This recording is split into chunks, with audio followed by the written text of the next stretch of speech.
हजरत अबू हुरैरा रज़ियल्लाहु ताला अन्हु की हदीस है, फरमाते हैं अगर मुझ पर 10 पहाड़ भी नाजिल हो जाएं, उतर जाएं, तब भी मैं खौफजदा नहीं होता, डर नहीं है मुझे। कहा क्यों? कहा कुरान की एक आयत मेरे लिए काफी है। पूछा कौन सी आयत? फरमाते अल्लाह फरमाता है कुल लन युसीबना इल्ला मा कतबल्लाहु लना हुवा मौलाना व अलल्लाहि फल्यतवक्कलिल मुमिनून। फरमाते अल्लाह ने अपने नबी से कहा है, ऐ महबूब आप फरमा दें हरगिज हमको कोई मुसीबत नहीं आती, उतनी ही आएगी जितना अल्लाह ने लिखा है। सुभान अल्लाह, सुभान अल्लाह। उतनी ही आएगी जितनी अल्लाह ने लिखा है। और फिर आगे रब ताला फरमाता हुवा मौलाना, वही हमारा मददगार है, वही हमारा मददगार है। व अलल्लाहि फल्यतवक्कलिल मुमिनून, और मोमिनों को चाहिए कि अल्लाह ही पर भरोसा करें। बड़े बड़े लोगों को देखा, लेकिन कैद के दौरान, जेल के दौरान कुछ छोटे छोटे लोगों ने हमें बहुत कुछ सिखाया।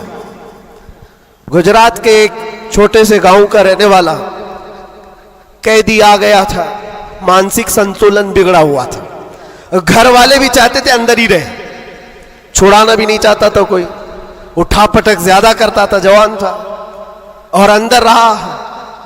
महीना गुजरने लग गया। वहां होता ऐसा, निजाम ऐसा है कि हर हफ्ते घर वालों की मुलाकात आ जाती, जालियों में, इधर से हम, बाहर से रिश्तेदार, हर कैदी के कोई, कभी माँ, कभी बाप, कभी भाई बहन, मुलाकात के लिए हफ्ते में एक मरतबा टाइम मिलता है 15 मिनट।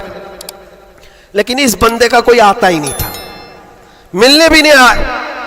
महीना गुजर जाता, ये उठा पटक शुरू कर दे, लोगों को मारना। तो जेलर जो है घर को फोन लगाता उसके और कहता कि भाई तुम्हारा बेटा है, कभी तो आओ, मुलाकात लो उससे, सबको परेशान कर रखा है। और इसीलिए कि कैदियों की जो हालत बिगड़ती है तो ये बहुत बड़ा डेंजर मसला होता है, उनको संभालना। बाहर आप इधर उधर हुए तो अंदर डालेंगे, अंदर ही बिगड़ा तो फिर कौन सा अंदर, वो लास्ट मंजिल है। और इसीलिए वहां जाने के बाद डर भी निकलता है लोगों का, इसके बाद कहां जाना है, अब सीधे जन्नत है। आप सुने इस बात को। उसका बाप आया और कहा कि बेटा थोड़े दिन हो गए। इसने पूछा कब छुड़ाओगे मुझे, बेल कब होगी? छोटे से केस थे। कहा इस मंडे को जो है तुम्हारी बेल रख दूंगा, छुट जाओगे, इस मंडे को निकल जाओगे। वो आया, सब बैठे हुए थे, खुशी से ऐलान करता मंडे को मैं चला जाऊंगा, मंडे को छूट जाऊंगा। मंडे आया, ट्यूसडे आया, वेडनेसडे आया, फिर हफ्ता 2 हफ्ते उसका बाप आया ही नहीं। महीना गुजर रहा है, फिर ये उठा पटक शुरू करे। फिर फोन करके उसके बाप को बुलाया, आओ मुलाकात लो। बाप आया, फिर पूछा कब होगा अब्बा?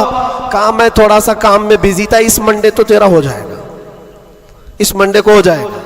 ये आता और कहता फिर बेचारा, वहां तो ऐसे ही है, सब तिनके के सहारे पे ही रहते हैं। वकील बोलता है इस डेट में होगा, हाँ ठीक है, उसके अलावा करे क्या? तो वो सबसे कहता है इस मंडे को पक्का है।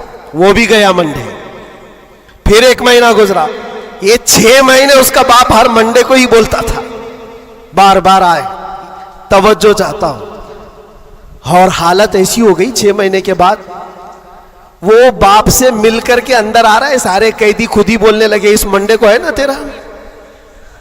उसके बोलने से पहले ही कहते इस मंडे को बेल है ना तुम्हारी, जमानत होने वाली है।